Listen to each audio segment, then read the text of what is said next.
Charlie Chaplin ವಿಚಿತ್ರವಾದ brush ನಂತಹ ಮೀಸೆ, ಬಿಗಿಯಾದ ಕೋಟು, ಲೂಸ್ ಪ್ಯಾಂಟು, ದೊಡ್ಡ ಸೈಜ್ ಬೂಟುಗಳು, ಕೈಯಲ್ಲಿ ಕೈಗೋಲು, ಹಾಸ್ಯಭರಿತವಾದ ನಡೆ, ಆತ ನಗದೆ ಬೇರೆಯವರನ್ನ ನಗಿಸುವಂತಹ ನಟನೆ ಇವರಿಗೆ ಬಿಟ್ರೆ ಮತ್ಯಾರಿಗೂ ಇರಲ್ಲ. ಇವರು ಈ ಪ್ರಪಂಚದಲ್ಲೇ ಒಬ್ಬ ಒಳ್ಳೆ ಹಾಸ್ಯ ನಟ ಎಂದು ನಮ್ಗೆಲ್ರಿಗೂ ಗೊತ್ತು. ಬಹುಶಃ ಇವರ ಬಗ್ಗೆ ತಿಳಿಯದವರು ಅಂದು ಇಂದು ಯಾರೂ ಇರಲ್ಲ. ಹಾಸ್ಯ ಅಂದ್ರೆ ನೆನಪಿಗೆ ಬರುವವರ ಸಾಲಿನಲ್ಲಿ ಮೊದಲು ಇವರೇ ಇರ್ತಾರೆ. ಆದ್ರೆ ಅವರು ಕಷ್ಟಗಳನ್ನ ಅನುಭವಿಸ್ತಾ ಇದ್ರು ಕೂಡ ಬೇರೆಯವರನ್ನ ನಗಿಸಿ ಹಾಸ್ಯ ನಟನಾಗಿರುವ ದ ಲೆಜೆಂಡ್ ಚಾರ್ಲಿ ಚಾಪ್ಲಿನ್ ರವರ ನಿಜ ಜೀವನದ ಬಗ್ಗೆ ಬಹಳಷ್ಟು ಜನರಿಗೆ ಗೊತ್ತಿಲ್ಲ. ಸೊ ಇವತ್ತಿನ ಈ ವಿಡಿಯೋದಲ್ಲಿ ಚಾರ್ಲಿ ಚಾಪ್ಲಿನ್ ರವರ ಬಗ್ಗೆ ಮತ್ತು ಅವರ ಜೀವನದಲ್ಲಿ ನಡೆದಿರುವ ಕೆಲವು ವಿಷಯಗಳನ್ನ ತಿಳಿದುಕೊಳ್ಳೋಣ. ಇದ್ರ ಜೊತೆಗೆ ಚಾರ್ಲಿ ಚಾಪ್ಲಿನ್ ಹೇಗೆ ಸತ್ತು ಹೋದ್ರು, ಅವರು ಸತ್ತು ಹೋದ ನಂತರ ಅವರ ಸಮಾಧಿಯಿಂದ ಅವರ ಶರೀರವನ್ನ ಹೇಗೆ ಮತ್ತು ಯಾಕೆ ಕಳ್ತನ ಮಾಡಿದ್ರು ಎಂಬ ನಿಮಗೆ ಗೊತ್ತಿರದ ವಿಷಯಗಳನ್ನು ಕೂಡ ತಿಳಿದುಕೊಳ್ಳೋಣ.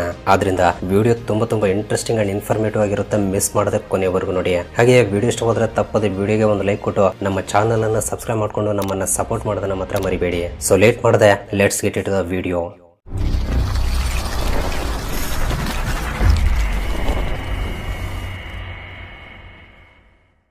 ಚಾರ್ಲಿ ಅವರು ಲಂಡನ್ನಿನಲ್ಲಿ 1889 ಏಪ್ರಿಲ್ 16ರಂದು ಜನಿಸ್ತಾರೆ. ಇವರು ಒಬ್ಬ ಕಮಿಡಿಯನ್, ಆಕ್ಟರ್ ಮತ್ತು ಡೈರೆಕ್ಟರ್ ಕೂಡ. ಅಷ್ಟೇ ಅಲ್ಲ, ಇದ್ರ ಜೊತೆಗೆ producer, screen writer, composer, editor ಕೂಡ ಹೌದು. ಹಾಗಾದ್ರೆ ನಿಜಕ್ಕೂ ಇವರು ಸಿನಿಮಾ ಪ್ರಪಂಚಕ್ಕೆ ಹೇಗೆ ಕಾಲಿಟ್ರು ಎಂಬುದನ್ನ ಈಗ ತಿಳಿದುಕೊಳ್ಳೋಣ. ನಮ್ಮ ಮನೆಯಲ್ಲಿ ದೊಡ್ಡವರು ಏನ್ ಮಾಡಿದ್ರು ಕೂಡ ಚಿಕ್ಕ ಮಕ್ಕಳು ಅದೇ ಮಾಡ್ತಾ ಇರ್ತಾರೆ. ಚಾರ್ಲಿ ಅವರು ಕೂಡ ಅದೇ ರೀತಿ ಮಾಡ್ತಾ ಇದ್ರು. ಚಾರ್ಲಿ ಚಾಪ್ಲಿನ್ ರವರ ತಂದೆಯ ಹೆಸರು ಚಾರ್ಲಿಸ್ ಚಾಪ್ಲಿನ್ ಮತ್ತು ತಾಯಿಯ ಹೆಸರು ಹಾನಾ ಚಾಪ್ಲಿನ್. ಚಾರ್ಲಿ ಚಾಪ್ಲಿನ್ ರವರ ತಾಯಿ ಒಂದು ಮ್ಯೂಸಿಕ್ ಬ್ಯಾಂಡ್ ನಲ್ಲಿ ಜೂನಿಯರ್ ಆರ್ಟಿಸ್ಟ್ ಆಗಿ ಕೆಲಸ ಮಾಡ್ತಾ ಇದ್ರು. ಇದ್ರ ಜೊತೆಗೆ ಅವರು ಒಬ್ಬ ಆಕ್ಟರ್ ಕೂಡ ಹೌದು. ಅದೇ ರೀತಿ ಚಾರ್ಲಿಯ ತಂದೆ ಒಬ್ಬ ಸಿಂಗರ್ ಮತ್ತು ಆಕ್ಟರ್ ಕೂಡ. ಅದಕ್ಕಾಗಿಯೇ ಚಾರ್ಲಿ ಅವರು ಕೂಡ ಒಬ್ಬ ಆಕ್ಟರ್ ಆಗ್ಬೇಕು ಎಂದು ಆಸೆ ಪಡ್ತಾರೆ. ಚಾರ್ಲಿಗೆ ಒಬ್ಬ ಅಣ್ಣ ಕೂಡ ಇದ್ದಾನೆ. ಆತನ ಹೆಸರು ಸಿಡ್ನಿ. ಬಟ್ ಆ ಸಮಯದಲ್ಲಿರುವ ಆಕ್ಟರ್ ಗಳೆಲ್ಲರೂ ಕೂಡ ಬಡವರೇ ಆಗಿದ್ರು. ಆಗಿನ ಸಮಯದಲ್ಲಿ ಈ ಇಂಡಸ್ಟ್ರಿಯಲ್ಲಿ ಜಾಸ್ತಿ ದುಡ್ಡು ಸಂಪಾದನೆ ಮಾಡೋಕೆ ಆಗ್ತಾ ಇರಲಿಲ್ಲ.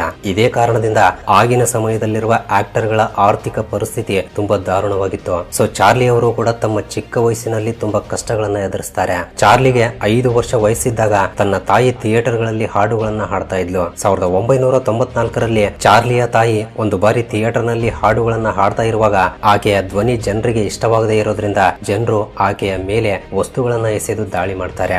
ಇದರಿಂದ ಆಕೆ ದುಃಖದಿಂದ ಸ್ಟೇಜ್ ಮೇಲಿಂದ ಕೆಳಗಡೆ ಇಳಿದು ಅಳುತ್ತಾ ಹೋಗಿ ಬಿಡ್ತಾಳೆ. ಇದನ್ನೆಲ್ಲ ನೋಡಿದ ಚಾರ್ಲಿ ಸಹಿಸಲಾಗದೆ ತಾನೇ ಸ್ಟೇಜ್ ಮೇಲೆ ಹೋಗಿ ತನ್ನ ತಾಯಿ ಹಾಡಿದ ಹಾಡನ್ನ ಹಾಡ್ತಾನೆ. ಇದರಿಂದ ಆ ಚಿಕ್ಕ ಮಗುವಿನ ಬಾಯಿಯಿಂದ ಬಂದಿರುವ ಆ ಹಾಡು ಜನರಿಗೆ ಎಷ್ಟು ಇಷ್ಟವಾಗುತ್ತೆ ಅಂದ್ರೆ ಎಲ್ಲರೂ ಕೂಡ ಎದ್ದು ನಿಂತು ಚಪ್ಪಾಳೆಗಳಿಂದ ಅಭಿನಂದಿಸ್ತಾರೆ. ಎಲ್ಲರೂ ಚಾರ್ಲಿ ಚಾಪ್ಲಿನ್ ರವರನ್ನ ಪ್ರಶಂಸೆ ಮಾಡ್ತಾರೆ. ಈ ರೀತಿ ಚಾರ್ಲಿ ಅವರ ಕೆರಿಯರ್ ಗೆ ಇದೊಂದು ಫೌಂಡೇಶನ್ ಆಗಿ ಬದಲಾಗುತ್ತೆ. ಸೊ ಈ ರೀತಿ ಇದ್ದಾಗ ಅದೇ ಸಮಯದಲ್ಲಿ ತಮ್ಮ ತಂದೆ ತಾಯಿಗಳು ಡಿವೋರ್ಸ್ ಪಡಿತಾರೆ. ಚಾರ್ಲಿ ಅವರ ತಂದೆ ಒಬ್ಬ ಕುಡುಕ. ಅಷ್ಟೇ ಅಲ್ಲ, ಡಿವೋರ್ಸ್ ಪಡೆದ ನಂತರ ಬೇರೆ ಹೆಣ್ಣಿನ ಜೊತೆ ಸಂಬಂಧ ಬೆಳೆಸಿಕೊಂಡು ಅವ್ರ ಜೊತೆ ಇರ್ತಾನೆ. ಬಟ್ ಚಾರ್ಲಿಯ ತಂದೆ ಆ ಎರಡನೇ ಮಹಿಳೆಯ ಜೊತೆ ಕೂಡ ಸಂಬಂಧ ಬ್ರೇಕ್ ಮಾಡ್ಕೊಂಡು ಕಷ್ಟದಲ್ಲಿ ಮುಳುಗಿ ಹೋಗ್ತಾನೆ. ಈ ರೀತಿ ಚಾರ್ಲಿಗೆ ತಂದೆ ತಾಯಿಗಳಿದ್ರೂ ಕೂಡ ತಂದೆ ಇಲ್ಲದೆ ತಾಯಿಯ ಜೊತೆ ಬೆಳಿತಾನೆ. ಚಾರ್ಲಿ ಅವರಿಗೆ ಯಾವಾಗ್ಲೂ ಕಷ್ಟಗಳೇ ಎದುರಾಗಿವೆ. ಈ ರೀತಿ ಒಂದು ದಿನ ತನ್ನ ತಾಯಿ ಕಷ್ಟಗಳು ಹೆಚ್ಚಾಗ್ತಾ ಇವೆ ಎಂದು ಚಾರ್ಲಿಯ ತಂದೆಯ ಮೇಲೆ ಕೋರ್ಟ್ ನಲ್ಲಿ ಕೇಸ್ ಹಾಕ್ತಾಳೆ. ಸೊ ಕುಟುಂಬವನ್ನ ಮಧ್ಯದಲ್ಲಿ ಬಿಟ್ಟು ಹೋಗಿರೋದ್ರಿಂದ ಅವರಿಗೆ ಸ್ವಲ್ಪ ದುಡ್ಡು ಕೊಡಬೇಕು ಎಂದು ಕೋರ್ಟ್ ತೀರ್ಪು ಕೊಡುತ್ತೆ. ಇದರಿಂದ ಕೆಲವು ದಿನಗಳವರೆಗೆ ಚಾರ್ಲಿ ತಂದೆ ದುಡ್ಡನ್ನ ಕಳಿಸ್ತಾ ಇದ್ದ. ಆ ದುಡ್ಡಿನಿಂದ ಹೇಗೋ ಮಾಡಿ ತನ್ನ ಕುಟುಂಬವನ್ನ ನಡೆಸ್ತಾಳೆ ಚಾರ್ಲಿಯ ತಾಯಿ. ಆದ್ರೆ ಕೆಲವು ದಿನಗಳ ನಂತರ ಚಾರ್ಲಿ ತಂದೆಯಿಂದ ದುಡ್ಡು ಬರೋದು ನಿಂತು ಬಿಡುತ್ತೆ. ಸೊ ಇದಕ್ಕೆ ಕಾರಣ ಏನು ಅನ್ನೋದನ್ನ ತಿಳಿದುಕೊಳ್ಳೋಕೆ ಪ್ರಯತ್ನಿಸಿದಾಗ ಆತ ಕೂಡ ತುಂಬಾ ತೊಂದರೆಗಳನ್ನ ಅನುಭವಿಸ್ತಾ ಕಷ್ಟಗಳನ್ನ ಎದುರಿಸ್ತಾ ಕುಡಿತದಿಂದ ಸತ್ತು ಹೋಗಿದ್ದಾನೆ ಎಂದು ಗೊತ್ತಾಗುತ್ತೆ. ಸೊ ಈ ರೀತಿ ಮತ್ತೆ ಚಾರ್ಲಿಯ ಕುಟುಂಬ ಕಷ್ಟಗಳನ್ನ ಎದುರಿಸಬೇಕಾಗುತ್ತೆ. ಮಕ್ಕಳನ್ನ ಹೇಗೆ ಪೋಷಿಸಬೇಕು ಎಂದು ಅರ್ಥವಾಗದೆ ಚಾರ್ಲಿ ತಾಯಿಗೆ ಮಾನಸಿಕ ರೋಗ ಉಂಟಾಗಿ ಕೊನೆಗೆ ಹುಚ್ಚು ಹಿಡಿದು ಆ ಹುಚ್ಚಿನಿಂದಲೇ ಸತ್ತು ಹೋಗ್ತಾಳೆ.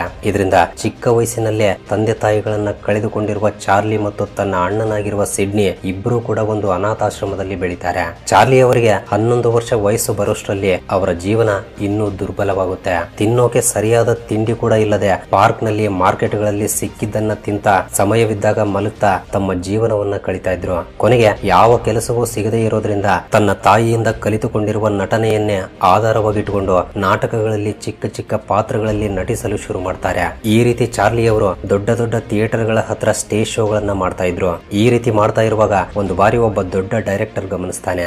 ಆತನಿಗೆ ಚಾರ್ಲಿ ಅವರ ಆಕ್ಟಿಂಗ್ ತುಂಬಾ ಇಷ್ಟ ಇಷ್ಟವಾಗುತ್ತೆ. ಶೋ ಮುಗಿದ ನಂತರ ಆ ಡೈರೆಕ್ಟರ್ ಬಂದು ಚಾರ್ಲಿ ಅವರನ್ನ ಭೇಟಿ ಆಗ್ತಾರೆ. ನಂತರ ಆ ಡೈರೆಕ್ಟರ್ ಚಾರ್ಲಿ ಅವರನ್ನ ಹ್ಯಾಮಿಲ್ಟನ್ ನ ಪ್ರಜೆಗಳಿಗೆ ಪರಿಚಯ ಮಾಡ್ತಾರೆ. ಇದರಿಂದ ಚಾರ್ಲಿಗೆ ಏಜ್ 5 ಎಂಬ ನಾಟಕದಲ್ಲಿ ಕೆಲಸ ಮಾಡೋಕೆ ಅವಕಾಶ ಸಿಗುತ್ತೆ. ಸೊ ನಾಟಕ ಅಂದ್ರೆ ಖಂಡಿತ ಅದರಲ್ಲಿ ಡೈಲಾಗ್ಸ್ ಇರುತ್ತವೆ. ಆದ್ರೆ ಚಾರ್ಲಿ ತನ್ನ ವಿದ್ಯಾಭ್ಯಾಸವನ್ನ ಮಧ್ಯದಲ್ಲಿ ಬಿಟ್ಟಿರೋದ್ರಿಂದ ಓದೋಕೆ ಬರಲ್ಲ.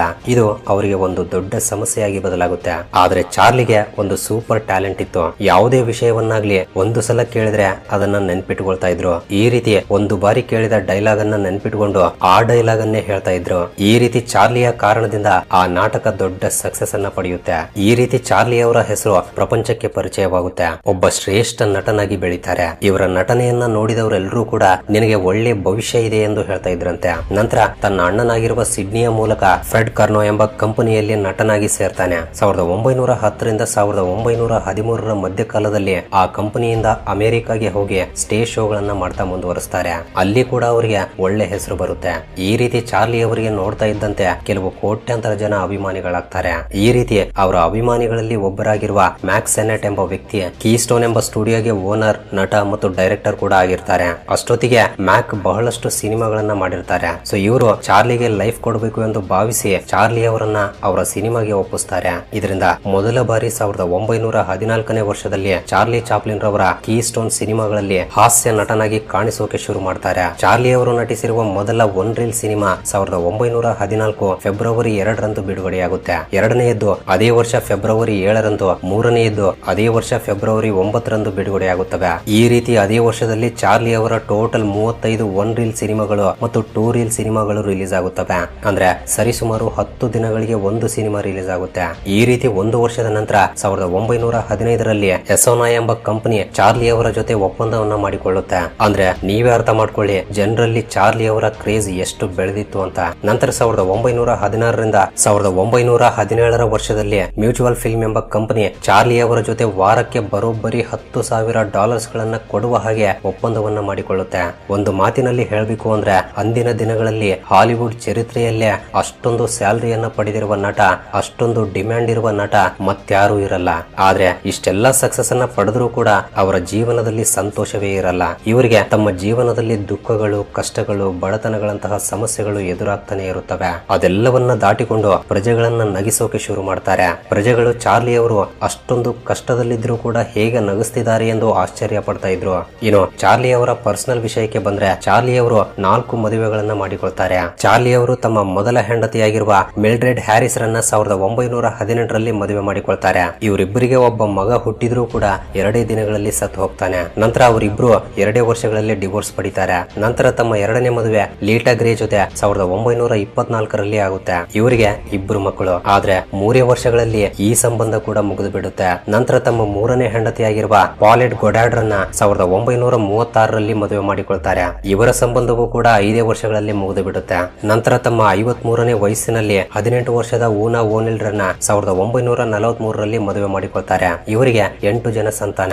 ಚಾರ್ಲಿ ಅವರ ಎತ್ತರ ಉಳಿದ ಸಾಮಾನ್ಯ ಜನರ ಎತ್ತರದ ಜೊತೆ ಕಂಪೇರ್ ಮಾಡಿದ್ರೆ ತುಂಬಾ ಕಡಿಮೆ ಎತ್ತರವನ್ನ ಹೊಂದಿರ್ತಾರೆ. ಇವರು ಕೇವಲ 5.5 ಫೀಟ್ ಗಳಷ್ಟು ಎತ್ತರ ಮಾತ್ರವೇ ಇರ್ತಾರೆ.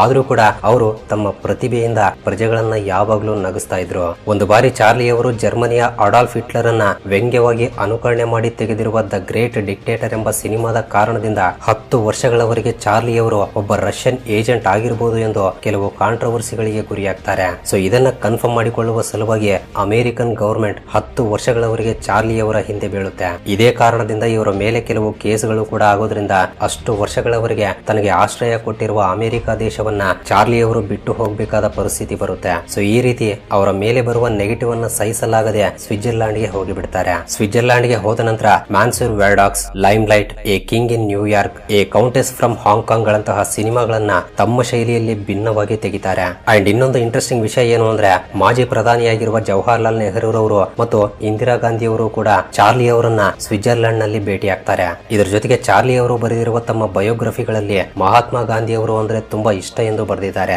ಇದೇ ಕಾರಣದಿಂದ ಅವರು ಬ್ರಿಟಿಷ್ ಪ್ರಧಾನಮಂತ್ರಿ ವಿನ್ಸ್ಟನ್ ಚರ್ಚಿಲ್ ರನ್ನ ಭೇಟಿಯಾದಾಗ ಚಾರ್ಲಿ ಅವರು ಮಹಾತ್ಮ ಗಾಂಧಿ ಅವರನ್ನ ಭೇಟಿ ಆಗ್ಬೇಕು ಎಂದು ವಿನ್ಸ್ಟನ್ ಚರ್ಚಿಲ್ ಗೆ ರಿಕ್ವೆಸ್ಟ್ ಮಾಡ್ತಾರೆ. ಈ ರೀತಿ ಚಾರ್ಲಿ ಚಾಪ್ಲಿನ್ ರವರು ಗಾಂಧಿ ಅವರನ್ನು ಕೂಡ ಭೇಟಿ ಆಗ್ತಾರೆ. ಸೊ ಈ ರೀತಿ ಕೆಲವು ವರ್ಷಗಳು ಕಳೆದ ನಂತರ ಚಾರ್ಲಿ ಅವರು ಯಾವ ದೇಶವನ್ನ ಬಿಟ್ಟು ಸ್ವಿಟ್ಜರ್ಲ್ಯಾಂಡ್ ಗೆ ಬಂದಿರ್ತಾರೋ ಸರಿಯಾಗಿ 20 ವರ್ಷಗಳ ನಂತರ ಮತ್ತೆ ತಿರುಗಿ ಅದೇ ದೇಶಕ್ಕೆ ಅಂದ್ರೆ ಅಮೆರಿಕ ದೇಶಕ್ಕೆ ಜೈಲಿಗೆ ಹೋಗಬೇಕಾಗಿ ಬರುತ್ತೆ, ಅದು ಕೂಡ ಆಸ್ಕರ್ ಅವಾರ್ಡ್ ಅನ್ನ ಪಡೆಯುವ ಸಲುವಾಗಿ. 1972ರಲ್ಲಿ ಚಾಪ್ಲಿನ್ ರವರಿಗೆ ಹಾನರರಿ ಅಕಾಡೆಮಿ ಅವಾರ್ಡ್ ಅನ್ನ ನೀಡಲಾಗುತ್ತೆ. ಈ ಪುರಸ್ಕಾರವನ್ನ ಪಡೆಯೋಕೆ ಅವರು ವೇದಿಕೆಯ ಮೇಲೆ ಬಂದಾಗ ಆ ಕಾರ್ಯಕ್ರಮಕ್ಕೆ ಬಂದಿರುವ ಪ್ರತಿಯೊಬ್ಬರು ಕೂಡ ಎದ್ದು ನಿಂತು 12 ನಿಮಿಷಗಳವರೆಗೆ ಕಂಟಿನ್ಯೂಸ್ ಆಗಿ ನಿಂತು ಚಪ್ಪಾಳೆಗಳಿಂದ ಸ್ವಾಗತ ಮಾಡ್ತಾರೆ. ಆಸ್ಕರ್ ಚರಿತ್ರೆಯಲ್ಲೇ ಅತಿ ಹೆಚ್ಚು ಸಮಯ ರೆಕಾರ್ಡ್ ಆಗಿರುವ ಸ್ಟ್ಯಾಂಡಿಂಗ್ ಓವೇಷನ್ ಇದೆ. ಆದ್ರೆ ನಿಮಗಿದು ಗೊತ್ತಾ, ಈ ಪ್ರಪಂಚದಲ್ಲಿ ಇಷ್ಟೊಂದು ಒಳ್ಳೆ ಹೆಸರನ್ನ ಸಂಪಾದಿಸಿರುವ ಚಾರ್ಲಿ ಚಾಪ್ಲಿನ್ ರವರು ಹೇಗೆ ಸತ್ತು ಹೋಗ್ತಾರೆ ಅಂತ. 1977ನೇ ಡಿಸೆಂಬರ್ 25ರಂದು ಚಾರ್ಲಿ ಚಾಪ್ಲಿನ್ ರವರಿಗೆ ನಿದ್ದೆಯಲ್ಲಿ ಬ್ರೈನ್ ಸ್ಟ್ರೋಕ್ ಬರುತ್ತೆ.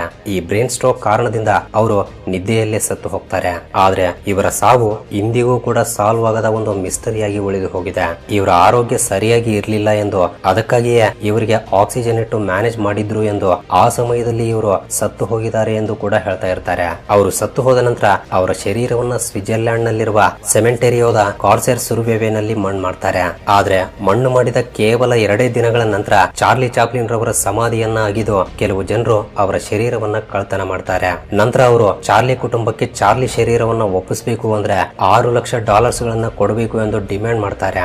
ಆದ್ರೆ ನಂತರ ಹೇಗೋ ಮಾಡಿ ಪೊಲೀಸರು ಚಾರ್ಲಿ ಅವರ 4ನೇ ಹೆಂಡತಿಯಾಗಿರುವ ಊನಾ ಓನಿಲ್ ರ ಫೋನ್ ಅನ್ನು ಟ್ಯಾಪ್ ಮಾಡಿ 2.5 ತಿಂಗಳುಗಳ ನಂತರ ಆ ಕಳ್ಳರನ್ನ ಹಿಡಿದುಕೊಳ್ತಾರೆ. ಮತ್ತೆ ಚಾರ್ಲಿ ಚಾಪ್ಲಿನ್ ರವರ ಶರೀರವನ್ನ ಅದೇ ಸಮಾಧಿಯಲ್ಲಿ ಹೂತು ಹಾಕ್ತಾರೆ. ಸೊ ಇದು ಫ್ರೆಂಡ್ಸ್ ಚಾರ್ಲಿ ಚಾಪ್ಲಿನ್ ರವರ ಬಗ್ಗೆ ನಿಮ್ಮಲ್ಲಿ ಕೆಲವು ಜನರಿಗೆ ಗೊತ್ತಿರದ ಮಾಹಿತಿ. ಹಾಗಾದ್ರೆ ಈ ವಿಡಿಯೋ ಬಗ್ಗೆ ನಿಮ್ಮ ಅನಿಸಿಕೆಗಳೇನಾದ್ರೂ ಇದ್ರೆ ತಪ್ಪದೆ ಕೆಳಗಡೆ ಕಮೆಂಟ್ ಮಾಡಿ ತಿಳಿಸಿ. ಹಾಗೆ ವಿಡಿಯೋ ಇಷ್ಟವಾಗಿದ್ರೆ ತಪ್ಪದೆ ವಿಡಿಯೋಗೆ ಒಂದು ಲೈಕ್ ಕೊಟ್ಟು ನಿಮ್ಮ ಫ್ರೆಂಡ್ಸ್ ಅಂಡ್ ಫ್ಯಾಮಿಲಿ ಜೊತೆ ಕೂಡ ಶೇರ್ ಮಾಡಿ. ಅಂಡ್ ಫಸ್ಟ್ ಟೈಮ್ ಯಾರಾದ್ರೂ ನಮ್ಮ ಚಾನಲ್ ಅನ್ನ ಈಗ ನೋಡ್ತಾ ಇದ್ರೆ ತಪ್ಪದೆ ಸಬ್ಸ್ಕ್ರೈಬ್ ಮಾಡ್ಕೊಂಡು ಪಕ್ಕದಲ್ಲಿರುವ ಬೆಲ್ ಐಕನ್ ಅನ್ನ ಆಕ್ಟಿವೇಟ್ ಮಾಡ್ಕೊಳ್ಳಿ.